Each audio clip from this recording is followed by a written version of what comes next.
ललाट पट्टे लिखिता विधात्रा षष्ठी दिने या अक्षर मालिका च आम जन्म पत्रिम प्रकटिम विधते दीपो यथा वस्तु घनांधकारे। अर्थात जन्म के छठे दिन ही विधाता द्वारा जन्म पत्रिका में जीवन में होने वाली घटनाओं का विवरण अंकित कर दिया जाता है। काफी कठिन परिश्रम से धन की प्राप्ति होती है। कठिन परिश्रम से धनोपार्जन होता है, धन का सुख मिलता है, लेकिन उस अर्जित धन का संचय नहीं हो पाता, एक पक्ष। दूसरा, आसानी से धनोपार्जन हो जाता है, लेकिन उसका संचय नहीं हो पाता। धनोपार्जन में कठिनाई होती है, संचय हो जाता है, लेकिन आसानी से जीविकोपार्जन हो जाता है, लेकिन अर्जित धन का संचय नहीं हो पाता है। इसी तथ्य को सिद्ध करने के लिए, इस तर्क की सत्यता के औचित्य को सिद्ध करने के लिए कुछ आधार लिए गए हैं।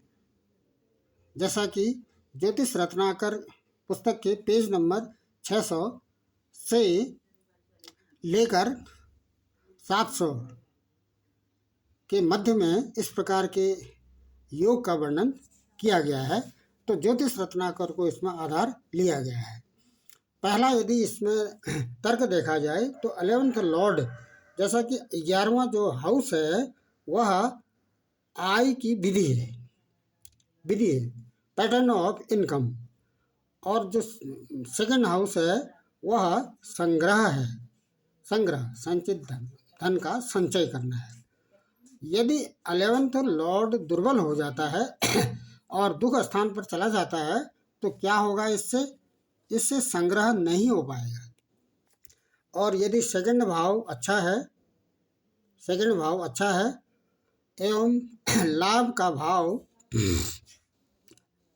लाभ का जो स्थान है वह दुर्बल है, तो क्या होगा? इससे धन प्राप्त करने में अनेकानेक कठिनाइयाँ उत्पन्न हो जाती हैं। अब यहाँ पर मुख्य रूप से जो सामान्य सारांश के रूप में यदि बात की जाए तो ये प्रश्नगत जन्म पत्रिका है।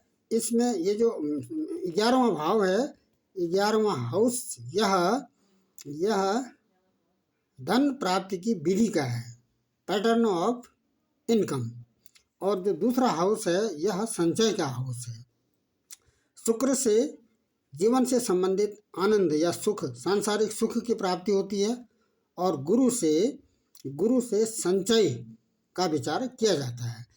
अब ये सबसे पहले प्रश्न यह उठता है कि ये जो 11, जैसा कि प्रथमम तन, द्वितीयम धन, तृतीयम पराक्रम, सुख चतुर्थकम, पंचमम बुद्धि,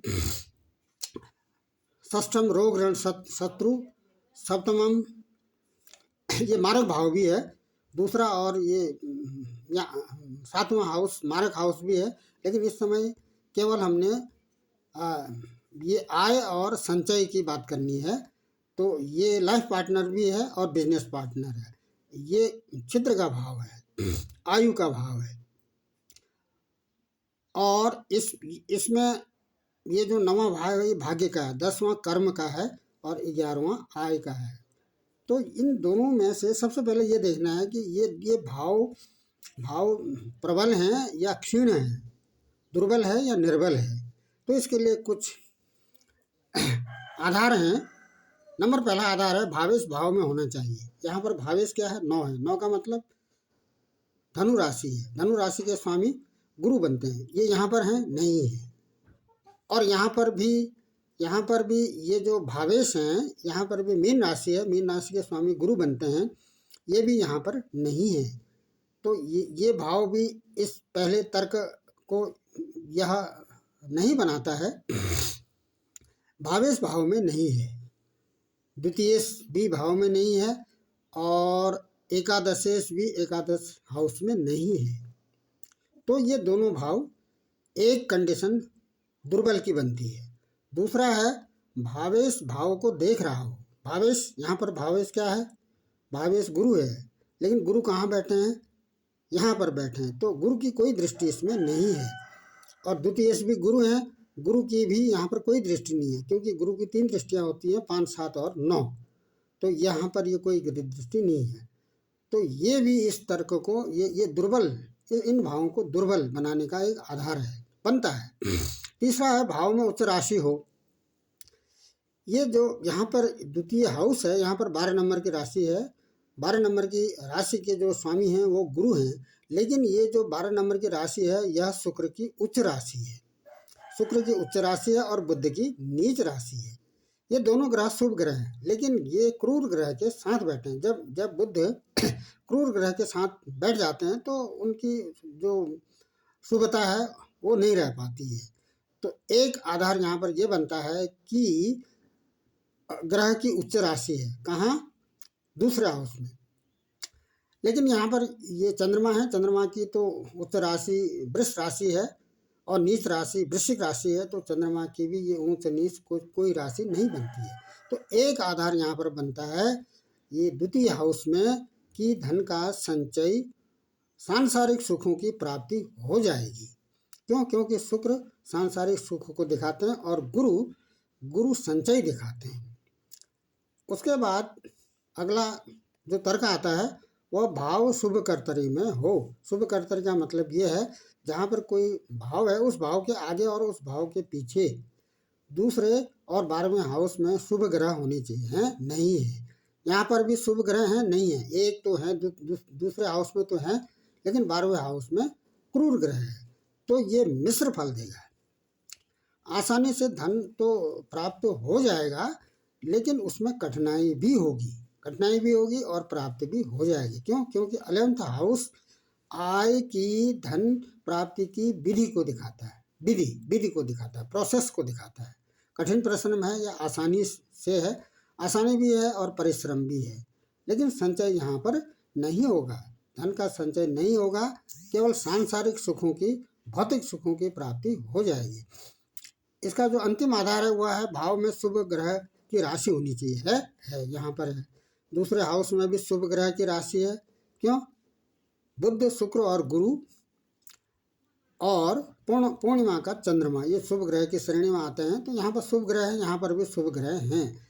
तो क्या इसका सारांश निकलता है? इस जन्म पत्रिका में इनकम, जो धन की प्राप्ति है वह उसके लिए कठिनाई भी होगी और आसानी भी होगी और उसका सांसारिक सुखों की प्राप्ति होगी, लेकिन धन का संचय नहीं हो पाएगा। क्यों? क्योंकि गुरु यहाँ पर व्यय के स्थान पर बैठे हैं, 12वां हाउस व्यय का है।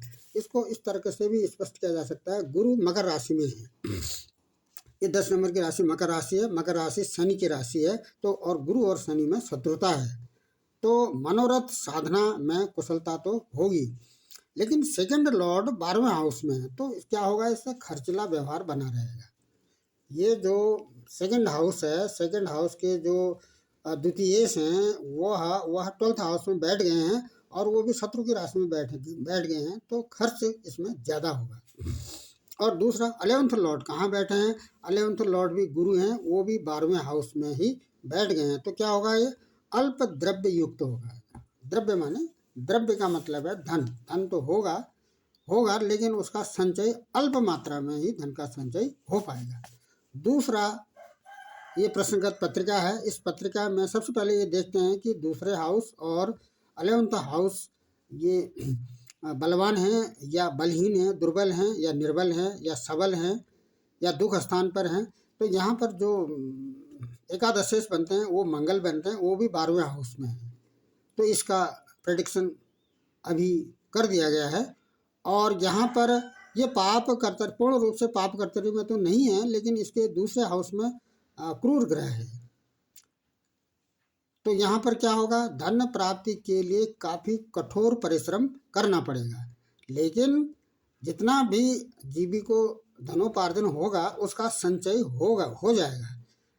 क्यों? क्योंकि गुरु यहाँ पर दूसरे हाउस में बैठ गए हैं। वैसे कारको भावनाशाई का नियम यदि देखा जाए तो जिस भाव का कारक होता है ग्रह, उस भाव में कमी कर देता है, लेकिन जहाँ देखता है वहाँ पर वृद्धि कर देता है। तो गुरु कहाँ कहाँ देख रहे हैं? गुरु एक तो यहाँ देख रहे हैं, और गुरु की 5 दृष्टियाँ हैं, 5 7 9, 1 2 3 4 5, एक दृष्टि यहाँ जाती है, और 5 6 7 दूसरी दृष्टि यहाँ जाती है, 9 8 9वीं दृष्टि यहाँ जाती है।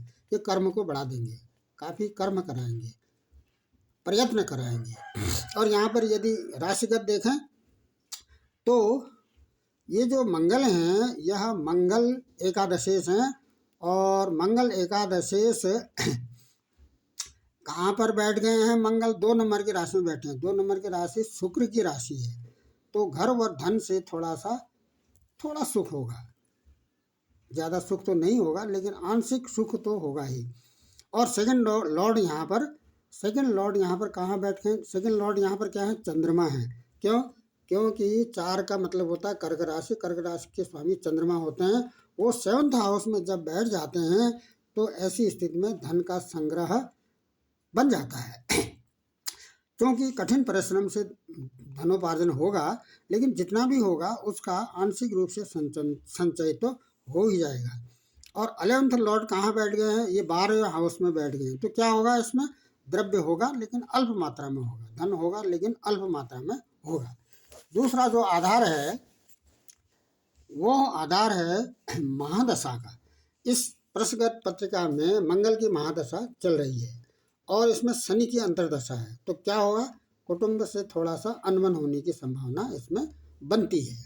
यदि हम गोचर देखते हैं तो इस समय गोचर में ये जो शनि है वो कुंभ राशि में गोचर कर रहे हैं, और जन्म के जो चंद्रमा हैं वह धनु राशि में है। तो क्या होगा? इससे 7.5 इनकी लगभग समाप्त की स्थिति में है, अंतिम चरण में है। तो जब गोचर के शनि जन्म के चंद्रमा से तीसरे हाउस में होते हैं तो ऐसी स्थिति में शनि की जो 7.5 है वह अंतिम चरण में होती है, वह अथाह लाभ देती है। और यदि यहाँ पर देखें तो बुध की जो अंतर्दशा है वो जुलाई 27 तक है, या वर्तमान समय की ही यदि बात की जाए तो शनि की अंतर्दशा चल रही है और मंगल की महादशा चल रही है।